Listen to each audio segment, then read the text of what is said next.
What's up, people? It's another episode of the New Breed Podcast, the world's best quasi-new metal podcast from two dudes who are really there. I'm one half of your hosting duo, Jay Horsecow. With me, I have my partner in crime, the notorious TIM Team Manager Junior. Tim, how's it going? Oh, wonderful. It is fantastic. By the way, I forgot to tell you, I'm doing a work offsite in Kansas City in September, so I need the Eagles hat to wear. There you go. Better Might wear get that. get stabbed while I'm there. Okay, so what are we doing this week, everybody? So this week, believe it or not, we are at if what's the name of the tool? Libsyn is to be believed. This is like our 252nd episode. And believe it or not, we have never done this album. So Tim and I are not doing any guests. We're taking it back to the old school. It's just him and I doing a deep dive on one of these seminal new metal releases. Anybody want to take a guess? Yes, that's right. Sepultura's Roots. I can't believe we've never done this album. I literally can't either. I It's I fucking wild. I probably should look it up to make sure. Like, hey, we're not doing this again. But I am 99% sure we didn't do this album ever before. It would be hilarious if we did do it before and we're Uh, just idiots. well, let's look. Let's look episodes. This is I just looked in my hard Nope, drive. This is no roots. 262. No roots. All right, we're good. We're good. So here we are with one of the seminal new metal releases, right? Ross Robinson and the whole nine. And we've never dug into this. So, Tim, I'm going to start by asking you. So, I listened to this album at least two times a day for the last couple of days because I wanted to get back in the scheme of things. Me And as there's well. some shit I remember. There's some shit I forgot. There's some stuff I wish I'd never have to hear again. Off the top of your head, after the first couple times you re-listened to this, what were some of the things that jumped out at you? It's very repetitive if riff wise. Okay. Well, at least I think it is. The production is not that good, honestly. I don't think the production comes through that good. Um, there's a lot more filler than I remember. Hmm. It is 16 fucking tracks. Yeah, it's 72 minutes. So they filled this Yeah. CD to the brim. Yeah, I mean, there's some good tracks on here, like Attitude's great, you know. Most of the good thing about the filler part is there's a lot of bangers in the fucking end of the record as well. Yes. Yes, I would agree. The first thing that jumped out at me was how long I mean, again, Yeah. 72 minutes. Like nobody makes albums that long these days. Nobody has the attention for it. I would agree there are some filler. I would I would argue I mean, well then again, the last track is 13 minutes. So you take that out and you're at what, 60 minutes? It's still an hour, right? It's still an hour. Uh I definitely think there are some filler tracks. I can see where you'd say it gets repetitive because there's a lot of the tones, right? Not the tones don't really change, and with that many Yep. songs, you can't help but beat you to death. But I would also say that if you take this back to back with the Soulfly self-titled, you can see where that repetitiveness shows back up. Because I Well, mean, that album is basically Roots 2 with a bunch of features. well, it's funny you say that because when I was listening to this, one of my notes was you could definitely, I forget what song it was. I got to look through my notes. I'm like, my whole podcast thing is fucked up tonight because, my floor is getting redone tomorrow and I'm on a different space here. Anyway, so I don't have like the usual desk in front of me and all that shit. I literally have my computer on a fucking like a So, storage table right. or some shit. It's fucking weird. Anyway, I noticed in one of the tracks I was listening to him, it was like one of the more generic tracks on the record, and I was like, this he was literally writing for Soulfly on this record. That's Hmm. how I feel. It's like weird. Like I kind of feel like listening to this record, like, did he know he was leaving? And he was just like fucking like, all right, let's start messing around with this stuff I want to do now, and then Roots comes out of it. You know what I mean? Because if you listen to the Yeah. first Soulfly record, It, there's it, a lot of similarities. he carried himself forward. So that was one of the other things I was reminded of is I remember being crushed when he left Sepultura. I was like, "Are you kidding me?" I told this story 1,000 times. I had tickets to see the Roots tour in the States. They did the European tour, and he left right after the London show at the Brixton Academy, which, funnily enough, is the one that they released. Roadrunner released after they dropped Sepultura as Under a Pale Gray Sky. Yeah, Um, it which is was great, yes. by the way. Oh, it's still fantastic. It was Sepultura, Sepultura 4 and Fury 5. Man, that would have been a show. Yeah, I that is think under a Pale Gray Sky. It's two CD, right? yes, yes. It's It's and if great. you look at the track listing, they play almost all of Roots, and every banger they've ever done. Like they literally threw the kitchen sink in there, and I think they close with Orgasmatron. Um, so when I go to this and when I listen to it again, first of all, I don't ever need to hear Attitude again in my Yeah. life ever, and for a couple reasons. The video, right? I've seen it a bazillion times, but also Tim, you and I, to remind our listeners, were of the generation where you used to buy those home VHS tapes and you would play them until they basically melted. And my brother and I watched that Ozfest VHS. And it was the first year. It was the year it wasn't touring. It was only in Arizona or Southern California, whatever. And we watched the shit out of that. I think I have And that. Attitude is Oh yeah, yeah, what yeah. dude playing a fucking laundry line. Um, I don't ever need to hear that again. I do think I think some of the stronger songs are some of the songs that actually I think the best song on the album Andreas wrote the music to. And I think they cut some of the instrumentals, cut some of the filler, cut some of the really stuff that was kind of weird. You get this down to a solid 11 tracks of just hammering. Yeah. I think though, you know, because they went down to Brazil and recorded with some tribe, Hmm. which was cool. And I remember reading an interview him saying like he wanted the tribe to put some music in there, and the tribe, like one of the leaders, was like, "We can't just write music. Like it has to come to us in dreams." So like the Yes. tribe would write music after they dreamt of like them sounds and stuff, which I thought was super fucking cool. Yeah. Really cool. Yeah, and I remember like Max was saying like, "What? Wait, what the fuck?" But then as it like went, he was like, "This is probably the best way that we did it," because Ross went down with them, and even he was like, apparently he was like, even like pressuring them, like, "Yo, we need to get something done," and they were like, "No, it comes to us in dreams, so that's it." And so so Sepultura up until this point always had a little bit of like I don't want to say world music influence because then you picture like bongos and shit, but they always were proudly representative of their culture, right? Yeah, Like they had Sepultura shirts with the Brazilian flag, like football jerseys and stuff. I think my brother still has his Umbro Sepultura Brazil jersey. So they were that was always a part of their identity, and the fact that they leaned into it with this album, I mean, we got to give them credit. They were the first band to, I think, to really lean into that ethnic background and pull from it. uh Puya being right behind them. yeah, But I mean, put on its own, even compared to Chaos AD, I think they did it's a brilliant record. Like I really do think it is. They flat out ripped off the Corn sound. Flat out, like flat absolutely. out. And there was a thing I saw it on Wikipedia where Head from Korn was really upset that he had a custom pedal that he had built. It was a Big Muff pedal, and they used it to death on this album. Oh, I did not know that. Yes, and Head was apparently where is it? Here we go. In a 1996 interview, Brian Welch stated his own bigger muff guitar pedal that he modded and used for his band was reused to his great dismay for the recording of Roots. What was it at his Ross's studio or some I shit? guarantee you he left it at Indigo Ranch and then they just picked it up and ran with it. So that being said, right? So that being said, a lot of bands tried to bleed into some new metal shit in these years, but I think this album stands on its own, both as a new metal album, but also as a Sepultura album, which is the really Absolutely. cool thing. So another thing I did, Tim, I went to the album after this, which is the first album of Derek Green, Against, which is still not a bad album.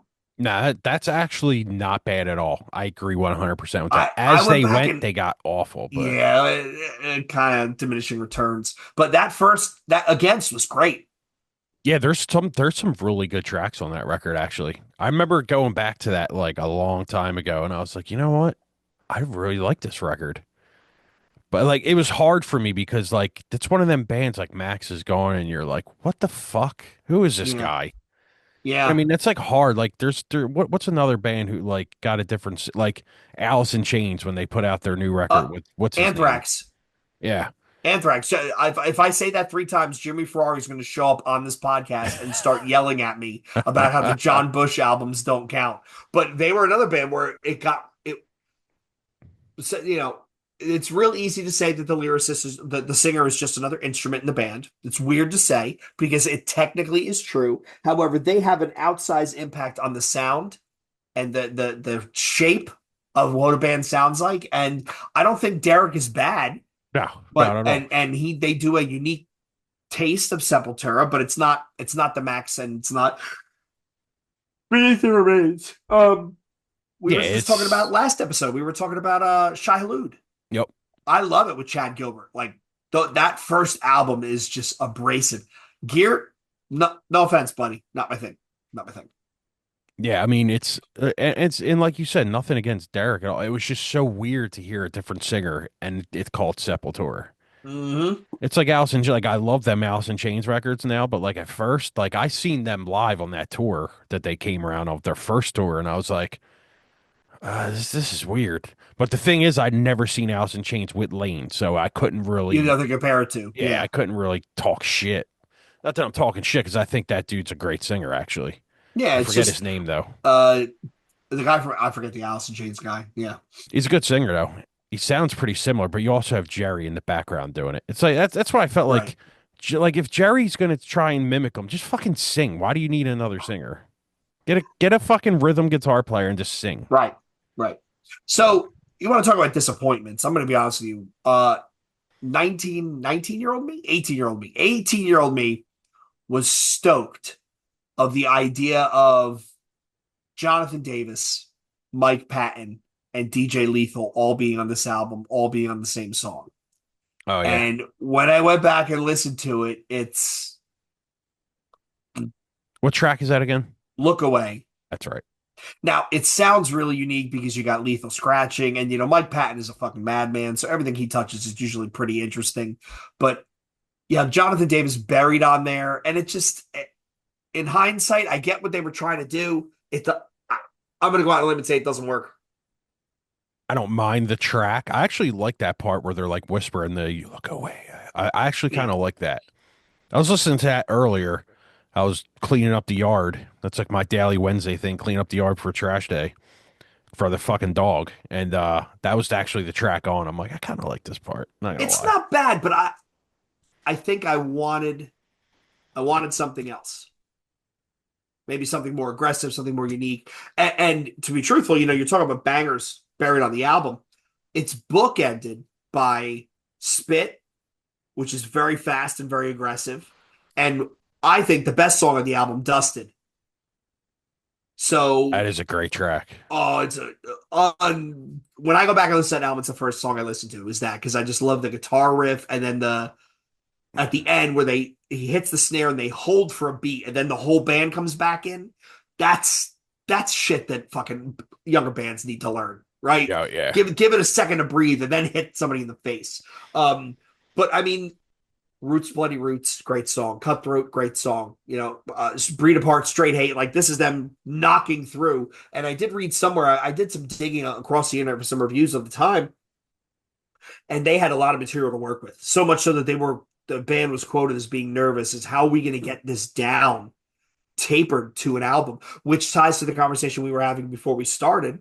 I was telling Tim about how I just read that book in the 33 and a third series about the Land of Rape and Honey by Ministry, where the thing which he's nuts, but you got to give Al Jurgensen credit. They talk about him and Paul Barker sitting at the board making music, and they stop and they go, okay, that works, but is that really Ministry? Nah. And they put it in a folder and they just keep going. So I can't imagine what these guys are like. They spent all that time down in Brazil doing all that recording, and they brought all this shit back. How did they get it down to even 16 songs? Well, isn't there a re-release with some B-sides on it?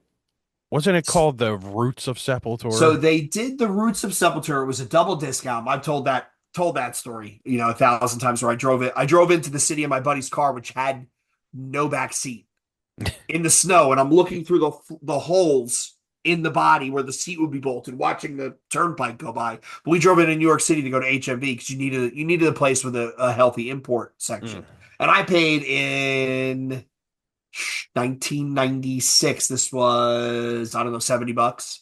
God damn, dude. And it was The Roots of Sepultura. It's two discs. The first disc is the album. The Yeah. second disc was mainly covers. So it was a cover from of Criminals in Uniform, I think, or is that an original? I guess that was an original. The Motorhead cover. There was mixes for Dead Embryonic Cells, Desperate Cry, Murder.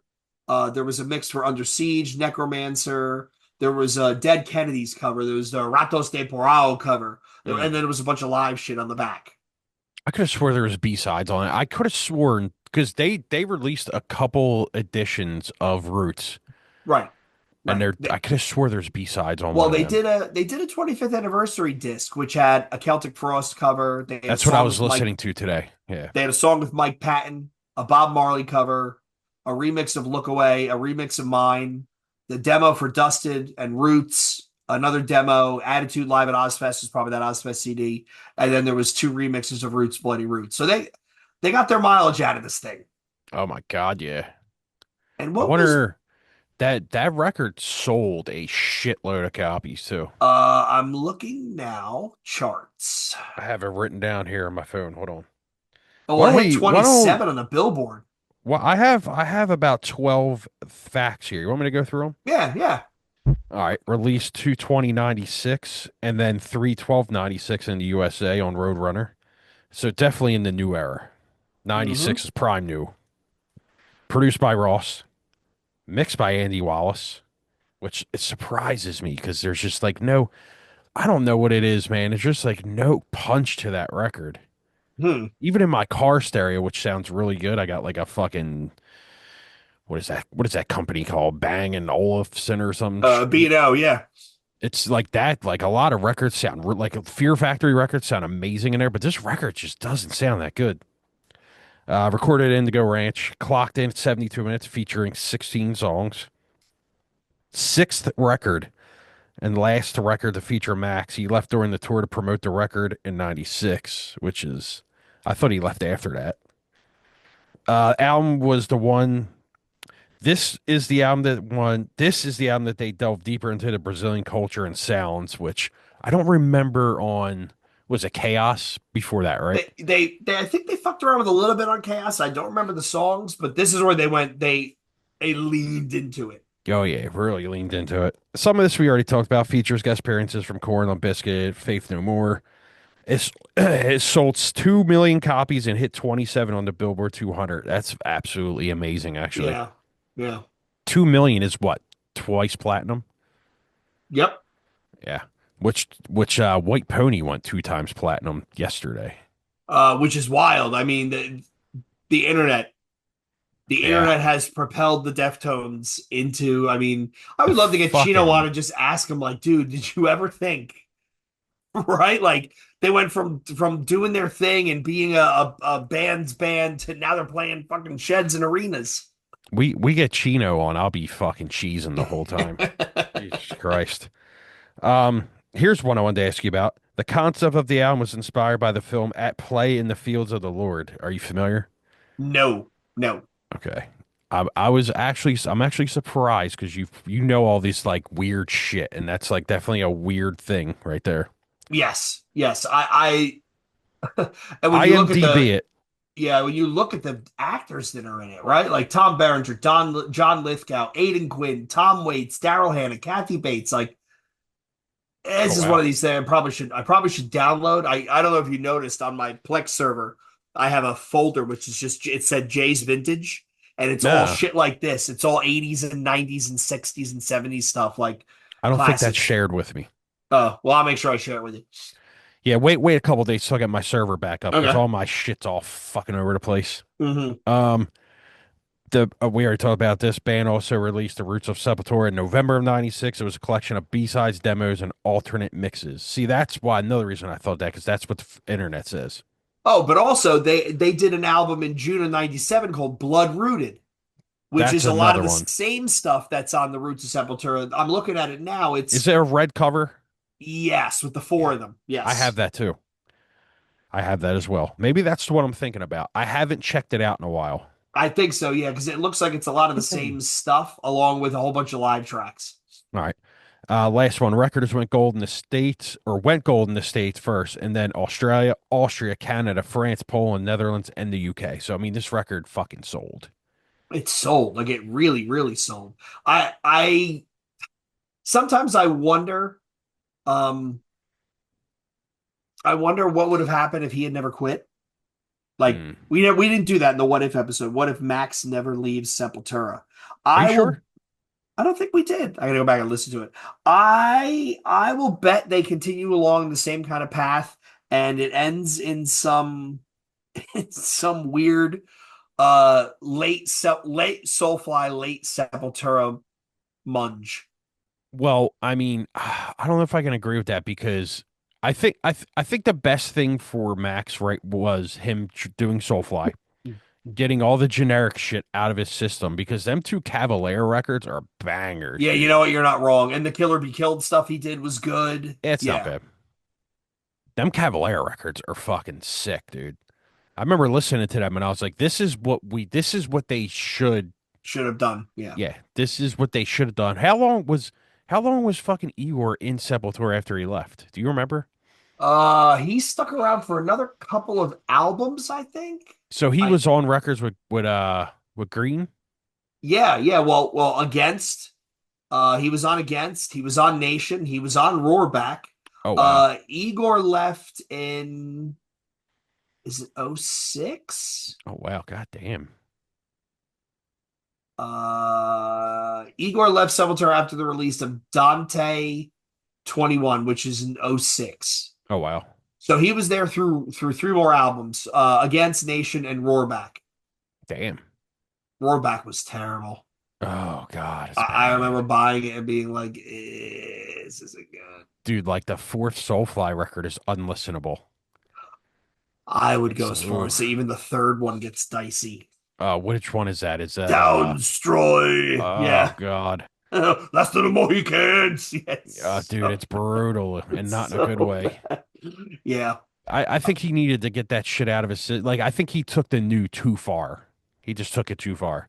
Like I can come down in this basement once it's fixed up again and just write one string riffs and make them into songs easily. That's basically all he fucking does. Yeah. Yeah. I mean, nothing against him. The dude's a legend, if you ask me. It's a fucking legend. You can't take that away from him. Yeah. I mean, well, the running joke with Andreas was Max only he takes the bottom two strings off his guitar. Yeah. So he was always Andreas. I remember reading an interview in like Metal Hammer or something where he was complaining that Max's guitars are shit and they always fall out of tune because the bridge tension is off, the neck tension is off because he's missing two strings, so it's always pulling upwards. Why you just Which take all the three bottom off? Yeah, it's like, dude, if I you think want to he just eventually play ended up riffs, getting a custom four string that he played for a while. I know that Wes Borland plays one. does he? Plays a he has there's a couple songs he plays a custom four string. Yeah. Mm. That guy's on a different level though. Okay, so we're back to roots. I do think so. Some of the weirder stuff they did with the tribal angle, right? So I think Rata Mahata, right?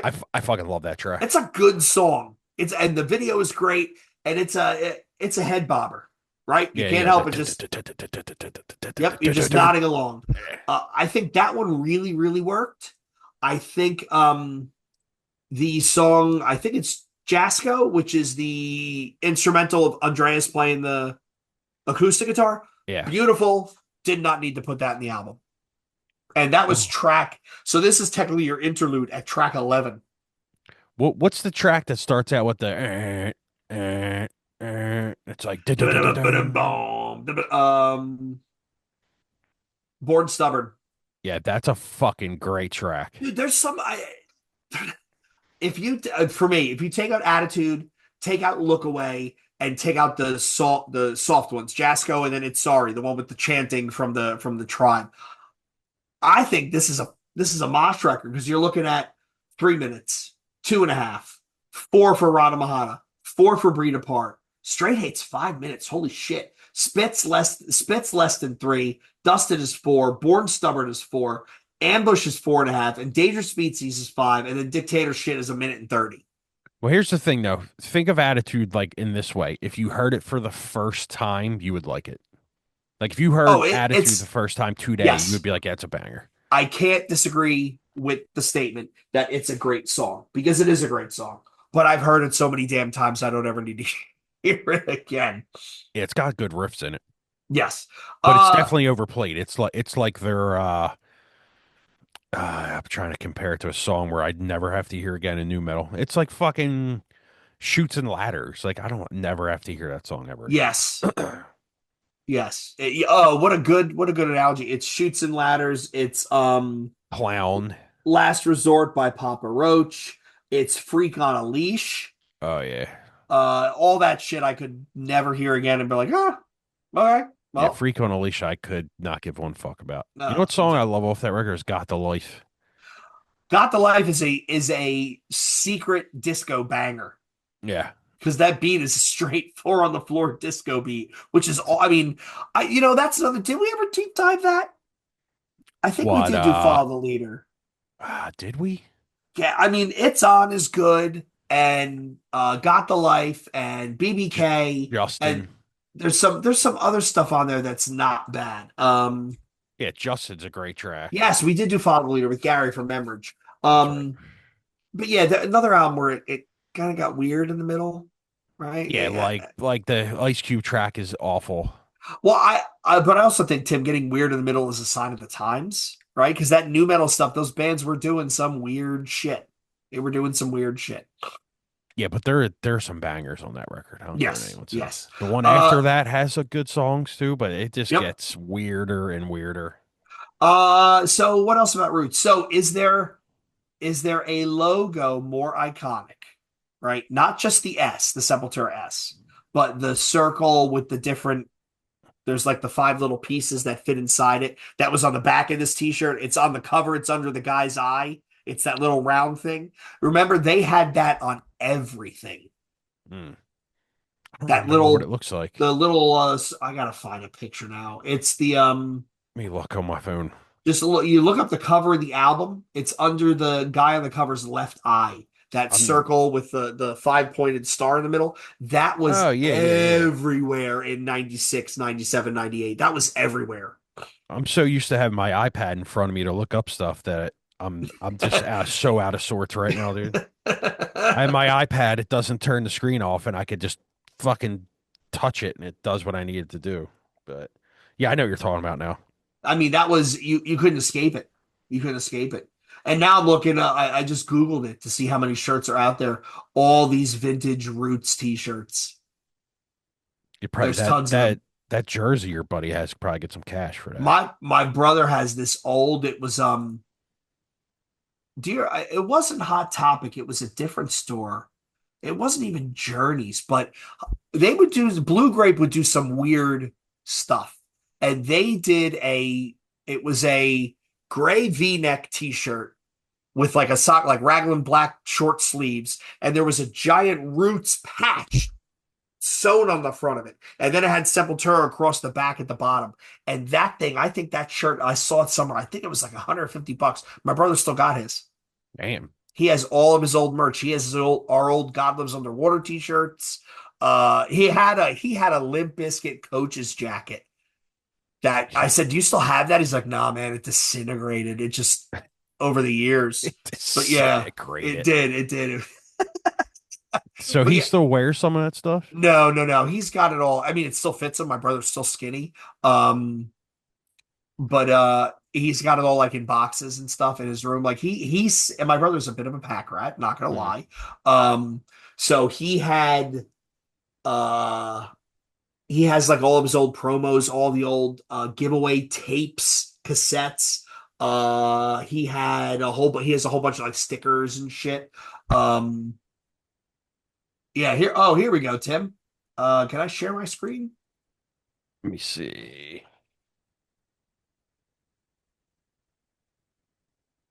Yeah, you can. Yeah, here we go. So this thing.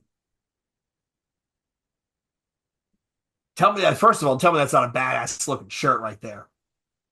Oh yeah, it is. Yeah, but this is the one he has, and it's ridiculous. It was a Roots jersey from '96. I mean, oh Jesus! I mean, you look at all these old. I just googled Sepultura Roots soccer jersey. My brother and I both had this T-shirt, right? Like Sepultura, the yellow one with the Roots and the giant S on it. Some of this stuff I've never even seen before, which kind of makes you wonder. Like this looks kind of wild, Yeah, that's super wild. like 40th anniversary stuff. Um, like I would actually wear that in public. That's kind of badass looking. What is it, 90? So next year would be 30 years. But you think, do we get the reunion, Tim? I think that they'll just tour the record without having to do a reunion, honestly. Because they're doing aren't they doing Chaos AD this year? So they're the Cavallera brothers are doing Chaos AD. Um, I would love to see them reconcile with Paulo and Andreas and say, hey, we'll just take four different tour buses. Let's you do one lap around the states. Well, Just one lap. I know we've talked about this numerous times, but like I don't see the need for four buses. Just fucking do it. Like there's no Well, way the they reason I still bring that up is because they all kind of hate each other. Do So you think they still do though? Because you know they've seen each other at festivals a million fucking times. There's no way they haven't talked to each other. I think you're probably right. I don't know. I think Andreas probably has little bit of sour grapes because every time there's been interviews that it kind of sneaks out a little bit. Do I think they're so pissed off that they would never talk to one another? No, I guarantee they've run into each other. They've said he's high. They've been cordial. My point being is, why wouldn't these guys just say, "Look, let's just bury the hatchet, do one tour with the OG lineup. We'll do all of our greatest hits from the first four albums, and we'll make a killing." Yeah, you want to make a killing and retire? That's what Like, you do. but they got to come through Philly. None of this bullshit in Allentown or Reading or Max. I don't know why you hate Philly, but come through Philly. All right, Tim, what's the best song on this album?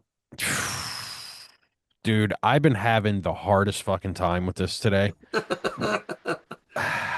Hold on one second. Like I said, sorry people, I'm so used to my iPad here. I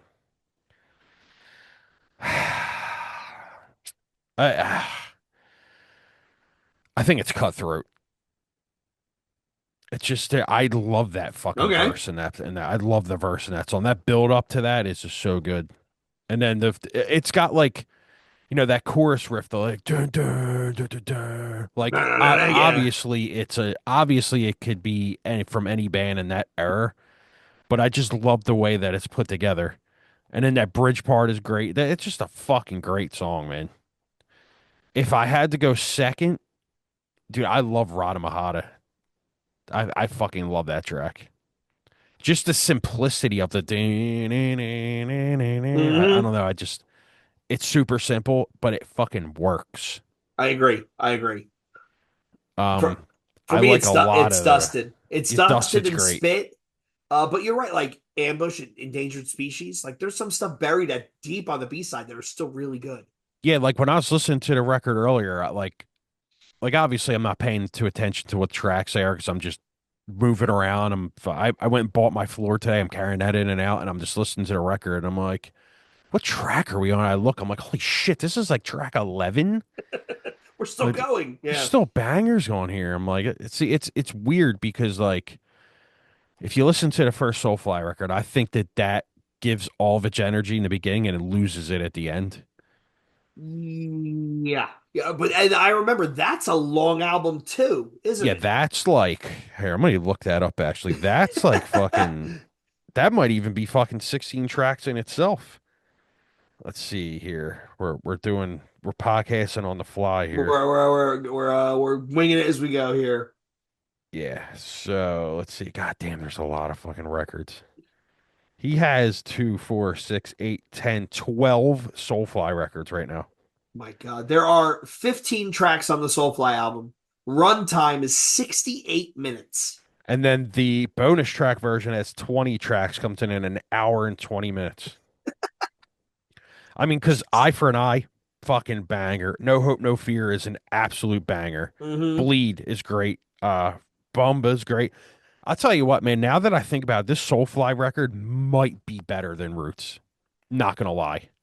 I can't go that far with you because okay, Eye for an Eye, No Hope, No Fear, Bleed, Tribe, right? Okay, four straight. Boomba's okay. First Commandment's okay. Boomba Clat, Soulfly the instrumental, Oomba Roomba, no. Quilombo, No, but like Fire is great. A Fire No. is an absolute banger. Number 13, great. Prejudice with Benji from Dub War, great. So I don't know. I'd have to listen to the back to back and figure it out. Well, how did it sell? Like, did it go? How far platinum did this go? Five. It's gold. It's only gold. 500,000. Who played drums on this record? Was the Roy Mayorga? That's right. That's right. You know what? Maybe now, like I just put one of the tracks on in the background. It, the production on that record is way better than Roots. It just sounds way better coming out of my phone. Who produced it? Ross. Ross did Ross and Richard Kaplan. And Roots is Ross. and Andy, Just right? Ross. Just Oh, Ross. oh, Andy mixed it. That's right, Yeah. dude. It like I, you know what? Maybe I think tomorrow I'm gonna listen to both of them back to back and just see what I like better. But there's some fucking bangers on that Soulfly record, man. Mm-hmm. The second record's okay, but that third one is just complete trash. Oh,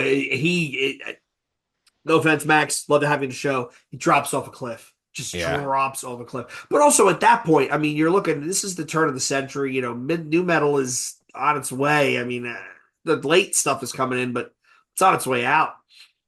Yeah, I mean, this is like an extension of Roots, honestly, but I honestly think some of the tracks on that Soulfly record are just way heavier. Yeah, I would agree. I would agree. But If Yeah, you got to think of it though, like when you say Ray drummed on it, he's a completely different fucking drummer than Igor. yeah, I mean, he's a New York hardcore guy. So Yeah, he's going to bring a different attack and a different approach to it, right? And yeah. the bassist was that guy Marcelo who only played on that album. And who was the guitarist? Oh, I forget. Jackson Bandiera. Mm, And then he got replaced with Mikey Doling from Snot. that's right. Yeah, like I have some of this on the background. Yeah, the drumming in this I think makes it. Igor's a great drummer, but in a sense, he's like the same drummer on everything. You know what I mean? Like he's just in the pocket in a certain He way. has Where he has a Ray, sound that he carries forward with him. yeah, Yes, it's yes. kind of like Paul Bostaff. Like you just fucking know that's Paul playing drums. Mm-hmm. Mm-hmm. It's kind of the same with the other Slayer drummer. Fucking what's his name? Dave Lombardo. Yeah, Lombardo. You know when Lombardo's playing drums. There's just certain drummers where like you could pick Joey Jordison out of a fucking. You listen to that's Joey. You just know it. Mm-hmm. There's just certain like Igor. Just I can pick off Igor stuff that he does instantly. I'm like that has to be Igor. He just the way that he hits. It's just so. I guess we can't really compare them two records because there's two really different styles in there. So that I mean that's personally just my personal opinion on that, but banger Yeah. nonetheless. Yeah.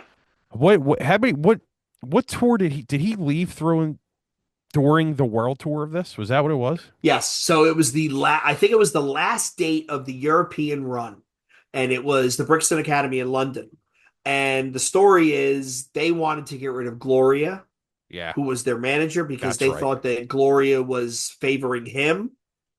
And he even admitted in later interviews that he was all fucked up because Dana had just died, so he was not in the right Yeah. headspace, and he overreacted. He didn't say overreacted. He said I reacted poorly and I freaked out and I quit. Um, which Which it's he actually regrets till this day. 100%, because you know what? I will bet you the band even regrets like, hey, that maybe that wasn't maybe we could have finished the tour right? With Max losing his stepson. Maybe we could have finished the tour and then had that sit down conversation. One of Yeah. the things I've learned from reading all these music books is that a lot of times the guys' wives are the ones. Look at Ozzy and Sharon Osbourne. She Yeah. kept him relevant through Ozfest. Like she was the one who beat the bushes and kept that shit going. Gloria Cavalera. I learned that this ministry book I just finished. Um, Paul, his wife and Paul Barker's wife are two of the people behind pushing them forward.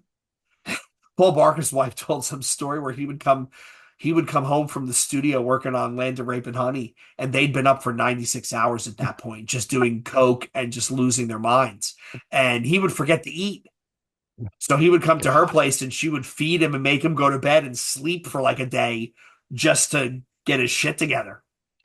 And then you come in sober and it's just like all of your like Insane. instincts and all that are gone. And then as soon as you start hitting the fucking pipe, here we go, here it comes. I really do think and they talk a lot about in this book about Land of Rape and Honey that they were at that point where it was all coke and meth and it wasn't really heroin yet. Like they didn't get into the really dark stuff. And they were moving at a clip.